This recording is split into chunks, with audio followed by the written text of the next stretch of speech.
Welcome to my channel camp study. आज की video में हम सीखेंगे the most important topic incidence of tax और you can say the scope of total income. अब ये जो टॉपिक है ठीक है, ये टेक्निकल भी है और ये काफ़ी इंपॉर्टेंट भी है। इंपॉर्टेंट क्यों है? क्योंकि इसका थ्योरेटिकल प्लस प्रैक्टिकल ठीक है, दोनों में से कोई एक आपको एग्जाम में आता है। एंड टेक्निकल क्यों है? क्योंकि अगर इसका थ्योरेटिकल आया ठीक है, देन वो भी आपको पता नहीं कि आपने कैसा करना है, कैसे अटैम्प्ट करना है उस क्वेश्चन को। एंड अगर इसका प्रैक्टिकल भी आ गया तो वो भी काफ़ी डिफिकल्ट होता है। तो आज की वीडियो में हम यही बताएंगे कि आप इसका प्रैक्टिकल जो है सम वो कैसे इजी मेथड से सॉल्व कर सकते हैं।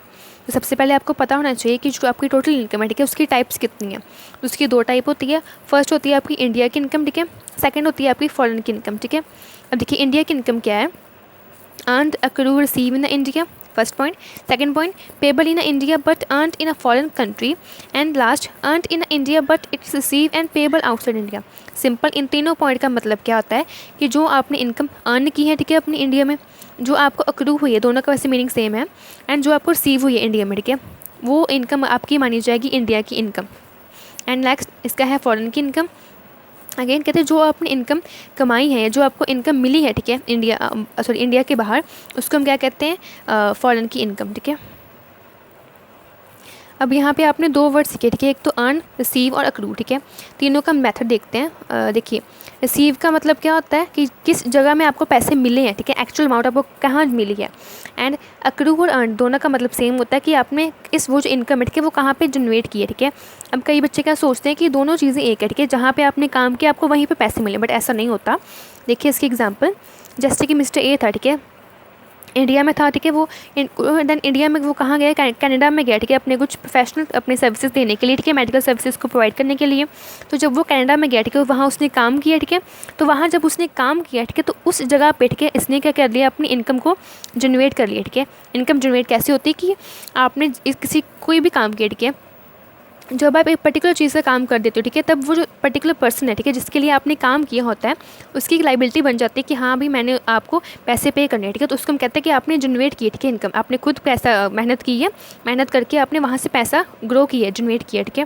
तो देखिए ये गया कनाडा में ठीक है, कनाडा में जाके इसने अपने काम किया ठीक है। जब इसने काम किया वहीं से इसकी इनकम क्या होगी? जनरेट होगी कि हाँ भाई अगर इसने काम किया तो इसके हमने 2 लाख जिसकी फ़ीस है वो हमने पे करनी है ठीक है।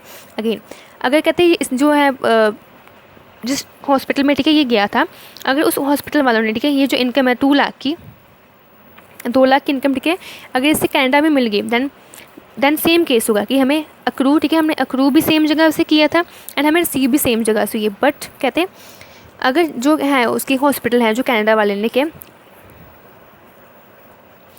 बट कहते कि अगर जो हॉस्पिटल है ठीक है कनाडा का, कहते उसने कहते जो पेमेंट है वो कहते कि बाद में की ठीक है आफ्टर सम टाइम। तो कहते वो जो इंडिया जो इनकम है वो कब कहाँ मिली है? उसको इंडिया में मिली है ठीक है। तो ये केस आपका अलग हो जाता है कि आपने कमाई इनकम में की है ठीक है, कि आपने जो इनकम है वो कहाँ कमाई है? कनाडा में कमाई है ना, आपको वो वाली इनकम कहाँ मिली है? इंडिया में मिली है ठीक है। तो ये दोनों चीज़ अलग है ठीक है। तो सिंपल हमने क्या सीखा है कि कोई भी इनकम ठीक है, सिंपल आपको यही याद रखना है कि कोई भी इनकम अगर आपको अक्रू हो रही है ठीक है और आपको अगर रिसीव हो रही है, दोनों चीज़ें ठीक है, दोनों में से कोई भी एक है, दोनों कहते हैं अगर इंडिया में होगी तो वो मेरी क्या होगी? इंडिया की इनकम ठीक है। और अगर ये दोनों चीज़ें कहाँ होगी? फॉरेन में होगी, किसी बाहरी देश में होगी, तो वो क्या होगी? आपकी फॉरेन की इनकम। बस ये चीज़ है। उसके बाद नेक्स्ट आपको गिवन है कि ये जो इनकम है ठीक है, जो टाइप्स ऑफ इनकम है किस किस केस में ठीक है टैक्सेबल होती है ठीक है। तो इसके लिए आपको पता होना चाहिए कि आपका जो पर्सन है, आपकी जो एचयूएफ है, आपकी जो फर्म है एक्सेट्रा, जो भी कोई चीज़ है ठीक है, वो रेजिडेंस है कि नहीं है ठीक है। अगर रेजिडेंट है तो वो किस टाइप के रेजिडेंट है ठीक है। एंड इस टॉपिक के मैंने पहले अपनी डिटेल वीडियो बनाई है ठीक है, तो वो वाली वीडियो आप देख सकते हैं ठीक है। अब देखिए 3 टाइप के होते हैं रेजिडेंट ठीक है। फर्स्ट होता है आपका ordinary resident, second non ordinary resident, and last होता है आपका नॉन रेजिडेंट ठीक है, सच्चा भारतीय जो नहीं होता ठीक है। लास्ट वन क्या होता है? गैर भारतीय, कि मतलब जो हमारे इंडिया का बिल्कुल भी नहीं है। अब देखिए जो आपका फर्स्ट होता है ऑर्डिनरी रेजिडेंट ठीक है, जो आपका ओआर होता है, इसमें कौन सी इनकम आती है? फर्स्ट आती है इंडिया की इनकम, जो आपने इंडिया में कमाई है, जो आपने इंडिया में मिली ठीक है आपको। एंड सेकंड आपको कौन सी आती है? फॉरेन की इनकम ठीक है, जो आपने कहीं बाहरले देश से कमाई है, आपको बाहरले देश से मिली है ठीक है। ये दोनों टाइप की इनकम यहाँ पे आ जाती है। नेक्स्ट है आपका नॉन ऑर्डिनरी रेजिडेंट ठीक है, इसमें कौन सी इनकम आती है? फर्स्ट आती है आपकी इंडिया की इनकम ठीक है। इंडिया की इनकम आपने जैसे देखा है कि हर तीनों केस में आएगी, सच्चा भारतीय में भी, नो सच्चा भारतीय में भी, और लास्ट में गैर भारतीय में भी। तीनों में आपको, अगर आपको इंडिया में ठीक है मिली है इनकम, तीनों में आपको इन पे टैक्स पे करना होगा। उसके बाद कहते हैं इंडिया की इनकम पे टैक्स देने के बाद कहते हैं अगर आपने one particular type of foreign income, ठीक है, कि अगर आपने कोई फॉरेन इनकम है, ठीक है, उसकी कोई पर्टिकुलर टाइप है, कहते उस पर भी आपको इंटरेस्ट देना होगा। अब देखिए one particular type of foreign income क्या होती है। अगेन फॉरेन इनकम जो आपको रिसीव है, जो आपको अक्रू हुई है आउटसाइड द इंडिया, ठीक है। अब देखिए कहते हैं आपको वो वाली बिजनेस से, ठीक है, पैसा मिला है या पैसा मिलने वाला है, ठीक है, जनरेट हुआ है, वो वाली बिजनेस है जिसका सेटअप है, जिसका कंट्रोल कहाँ है, इन द इंडिया में, ठीक है, कि वो जो बिज़नेस है, ठीक है, वो बिज़नेस इंडिया में है, ठीक है, इंडिया में कंट्रोल रहा है, इंडिया में उसका सेटअप है, बट उसने जो पेमेंट करनी है वो आपको कहाँ की है, आपको फॉरेन में की है, ठीक है। तो ये क्या हो गया, आपको पैसे कहाँ रिसीव हुए, पैसे आपको रिसीव हुए आउटसाइड द इंडिया, ठीक है, बट किस कंपनी से है, वो जो कंपनी से हुए हैं वो वाली ऐसी कंपनी है जिसका सेटअप इंडिया में है, ठीक है। तो ये वाली क्या होगी, आपकी ऐसी इनकम है, ठीक है, जिस पे आपको टैक्स देना होगा in the case of non ordinary resident, ठीक है, कि अगर वो बंदा नॉन ऑर्डिनरी रेजिडेंट भी है, ठीक है, उसको इंडिया की इनकम पे भी टैक्स देना होगा, plus one particular type of foreign income पे भी टैक्स देना होगा। लास्ट है आपका नॉन रेजिडेंट, ठीक है, कि जो बंदा मेरे भारतीय नहीं है, ठीक है, उसको कहते हैं किस इनकम पे टैक्स देना होगा, वो वाली है इंडिया की इनकम, ठीक है, कोई भी इंडिया से उसको इनकम हुई है, ठीक है, उस पर उसको टैक्स देना होगा। अगेन जो आपका पहला पार्ट है, ठीक है, ऑर्डिनरी रेजिडेंट, इसमें दो टाइप की इनकम आती है, इंडिया की इनकम और बाहरी देश की इनकम। सेकंड है आपका नॉन ऑर्डिनरी रेजिडेंट, ठीक है, इसमें आपको आती है इंडिया की इनकम। सेकंड कौन सी आती है, one particular type of foreign income, की वो पैसा, ठीक है, जो आपने बाहरी देश से कमाया है, ठीक है, बट उसका जो बिजनेस है, ठीक है, वो इंडिया में सेटअप है, कि तब भी आपको उस पर टैक्स देना होगा, ठीक है, क्योंकि कहीं ना कहीं इंडिया लिंक हो रहा है, ठीक है, उसके साथ। एंड लास्ट है आपका नॉन रेजिडेंट, ठीक है, इस केस में भी आपको इंडिया की इनकम पे टैक्स देना होगा।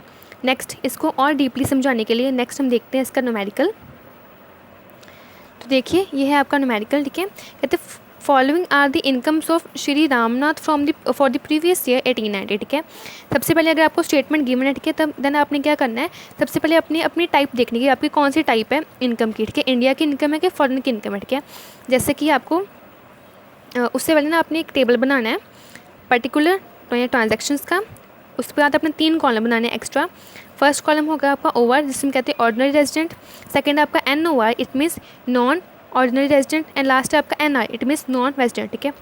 अब देखिए फर्स्ट आपको गिवन है कि प्रॉफिट हुआ from the business in the Bangalore, ठीक है। अब आपको प्रॉफिट कहाँ हुआ है, बैंगलोर में। अब ये कहाँ पे है, बैंगलोर, इंडिया में है, ठीक है। अब देखिए अब आपको कुछ नहीं गिवन कि जो प्रॉफिट हो आपने कमाया है इंडिया में, ठीक है, एंड ये आपको मिला कहाँ है, देन हम इसे एज्यूम करेंगे कि ये हमें इंडिया में ही मिला, ठीक है। और आपको यहाँ स्पेसिफिक गिवन है कि हमें इंडिया की बिजनेस से हमें पैसा मिला है या पहला पैसा हमने कमाया है, ठीक है। अगेन इंडिया में आपने कमाया, तो ये कहाँ, ये क्या आपकी इंडिया की इनकम। तो इंडिया की जो इनकम है वो कहते तीनों में आती है। तो देखिए सबसे पहले आपने क्या करना है, इसकी जो ट्रांजेक्शन है आपने लिखेंगे आप, ठीक है, जो आपकी ट्रांजेक्शन है प्रॉफिट फ्रॉम इंडिया, और यू कैन से प्रॉफिट फ्रॉम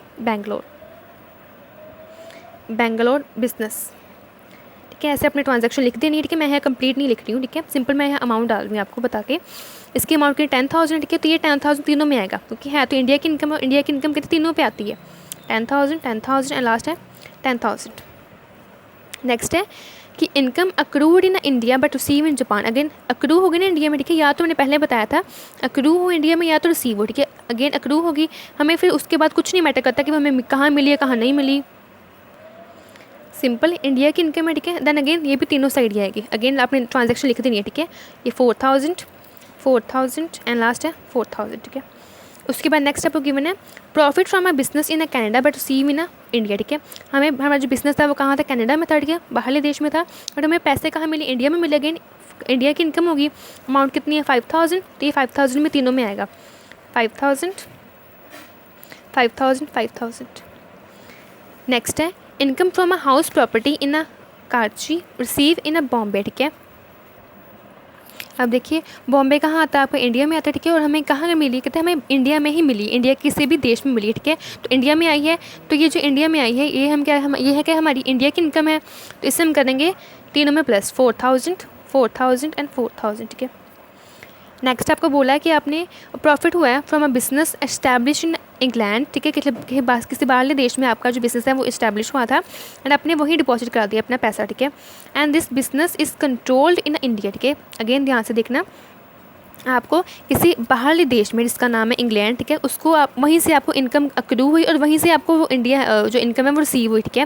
तो ये आपकी क्या है, फर्स्ट फॉरेन इनकम है, ठीक है, FI है, ठीक है। तो हमने पहले क्या, हमने रूल में क्या देखा था कि आपकी जो फॉरेन इनकम है, ठीक है, उस पर ये तो टैक्स बिल्कुल पे नहीं करता, तो ये तो बच गया।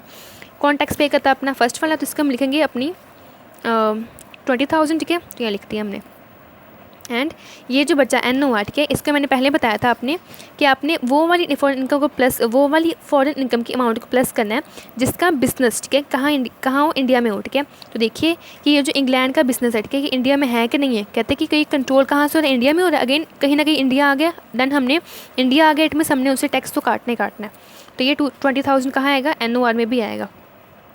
अगेन अगर ये जो इंग्लैंड का जो बिज़नेस है, ठीक है, ये आउट ऑफ इंडिया होता देन ये यहाँ इस केस में नहीं आना था।